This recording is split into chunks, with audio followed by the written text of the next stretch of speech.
हमले का शिकार हुई ये वही कार है जिस पर सवार होकर ईडी की टीम छापेमारी करने पहुंची थी। ये वही ईडी है जिस पर अक्सर सरकार के इशारे पर विपक्ष पर हमला और दबाव बनाने का आरोप लगाया जाता रहा है, लेकिन आज वही ईडी खुद हमले का शिकार हो गई। तस्वीरें ममता बनर्जी के उस पश्चिम बंगाल की हैं, जहां करप्शन की जांच करने पहुंची ईडी की टीम ही हिंसा की भेंट चढ़ गई। ईडी की ये टीम उत्तर 24 परगना जिले के संदेश खली गांव में टीएमसी नेता एसके शाहजहां शेख के घर पर छापेमारी करने पहुंची थी, लेकिन किसी तरह के एक्शन से पहले ही रिएक्शन हो गया। करीब 200 लोग की भीड़ ने ईडी पर ही हमला बोल दिया। ये मामला जुड़ा है पश्चिम बंगाल में हुए 700 करोड़ से ज्यादा के राशन घोटाले से, जिसके चलते खाद्य मंत्री रहे ज्योतिप्रिया मलिक को पहले ही गिरफ्तार कर लिया गया था। अब शुक्रवार को उत्तर 24 परगना में नेता शाहजहां शेख के घर टीम छापेमारी करने पहुंचती है। खबर है कि ईडी से बचने के लिए शाहजहां शेख ने खुद को घर में बंद कर लिया, लेकिन आरोप ये भी है कि नेता शेख के उकसावे पर ही लोगों की भीड़ ने ईडी अफसरों पर हमला कर दिया। इस टीम में ईडी के असिस्टेंट डायरेक्टर भी शामिल थे। गाड़ियों को नुकसान हुआ, शीशे चकनाचूर हुए और ईडी ऑफिसर्स को भी चोट आई, जिन्हें पास के अस्पताल ले जाया गया। अब हमले की तस्वीरें सामने आई तो सियासत गर्मा गई। 2024 के लोकसभा चुनाव के लिए साथ आई कांग्रेस ने भी तृणमूल कांग्रेस पर गंभीर आरोप लगाए।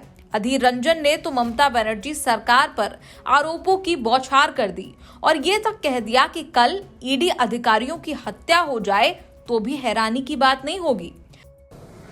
सत्तारूढ़ पार्टी के गुंडों ने, दरिंदों ने जो हमला बोला है आज ईडी के ऑफिसरों के खिलाफ, इसमें ये जगजाहिर होते हैं कि बंगाल में कानून और व्यवस्था की हाल कितना बुरा होते जा रहे हैं। मैं तो ये कहना चाहते हैं कि अगर ईडी इतना इडियट कब से हुआ पता नहीं, उनको सारे फौजों को साथ में लेकर चलना चाहिए। आज तो जख्म हुए, अगले तारीख खून भी हो सकते, क्योंकि बंगाल में ये सारे आदी है। आज जख्मी हुए हैं, कल ईडी वाले अगर खत्म हो जाए, खून हो जाए, तो हमें, मुझ जैसे लोगों के लिए ये अचरज की बात नहीं होगी। वैसे इस मामले में हमला करने वालों को रोहिंग्या बताया जा रहा है। बीजेपी ने गृह मंत्री अमित शाह को एनआईए जांच के लिए चिट्ठी लिख डाली है। वहीं गौरव भाटिया ने भी इस हमले को लेकर ममता बनर्जी सरकार पर हमला बोला है। टीएमसी के गुंडों ने और जो बताया जा रहा है कि रोहिंग्या अवैध घुसपैठिए इन्होंने किया है,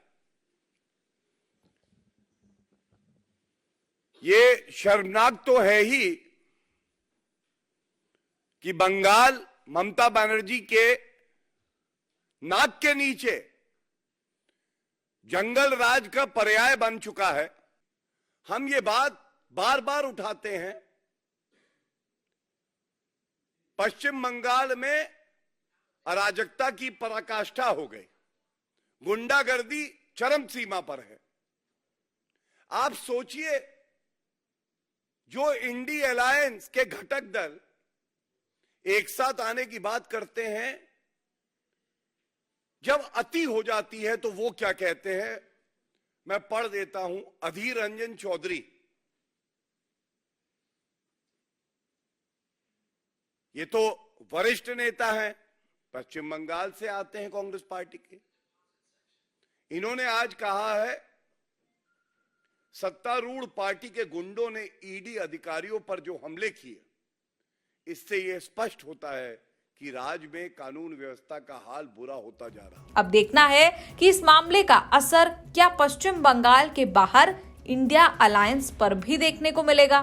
क्या बीजेपी अधीर रंजन के इस बयान को ममता सरकार के खिलाफ भुना पाएगी?